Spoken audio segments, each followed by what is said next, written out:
gagawin natin dito? Eto, mas maganda to. Alam niyo po ba na sa isang piraso ng itlog na nagkakahalaga ng 6 pesos, 6 pesos pa lang isang itlog. Alam niyo yan. Lahat po pala ng parts ng itlog ay magagamit natin. Kung walang masasayang doon sa 6 pesos.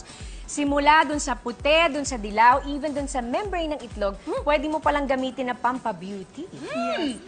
Gusto natin makita yan. Paano yan? Sige, go. Okay, Actually, ako, ginawa ko to sa States. Kasama ko yung asawa ko. Kalokohan lang nung una, pero effective pala siya sa halagang, sabi mo, 6 pesos. So yung egg white, dito siya, parang ibibit natin for a while. Ay, ito ba yung egg white? Ito ba? Okay. Yan. So ibibit natin siya until it's foamy. And then, ipapahid natin ito sa mukha niya. Parang facial mask. Oo. And then, kapag nailagay na sa mukha niya, hihintayin natin siyang matuyo for 15 to 20 minutes. And then, magiging parang pag nag-dry na siya, parang magta-tighten yung skin nyo. Of course, medyo may lansa ng konti, pero Natural yung kasi. effect niya, kapag natuyo na siya, it will tighten your skin and then magiging soft.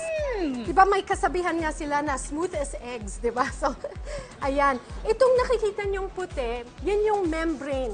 Yan yung membrane ng itlog. Sa loob ng shell, diba may lining na puti?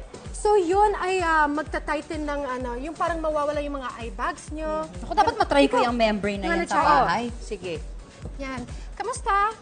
Pero actually, nandyan na. Yes. Ito na yung membrane ng itlog eh. Yung nasa ilalim ng mata. Ganyan lang talaga. Ilalagay nyo yan sa ilalim ng mata. Just let it dry. Then after a while, pwede na nilang i-wash off with water. Yes. Lukewarm water. Ang galing, no? After mo mag-breakfast, di ba? Pagkatapos mo mag-scrambled eggs, gagamitin mo na yung... Wala talagang tapon. Walang masasayang Oo. sa 6 pesos mo. Oo nga naman. At meron din akong nalaman na yung shell pwede niyong diktigin para maging scrub sa mukha. Sa mukha? Pwede, promise. Matigas yun. Hindi, pero syempre, very fine yung pag tik-tik ng Saka di ba yung shell ginagamit din sa plants? Oo, parang pang-fertilizer. So, Oo. kumbaga parang pina-fertilize namin yung mukha niya. Actually, ako na-try ko na rin yung... Ewan ko sa'yo. Na-try ko rin yung egg white na yung face mask. Kami ni Asunta noon. Napi-feel mo... Kailan kasi bata pa ako noon eh. Oy! So, medyo tight na talaga yung skin ko. Nak naman. Ewan ko sa inyo. Kasi yung mukha mo eh. Yan, tapos magiging smooth. Eh, yung mga ibang parte ng itlog.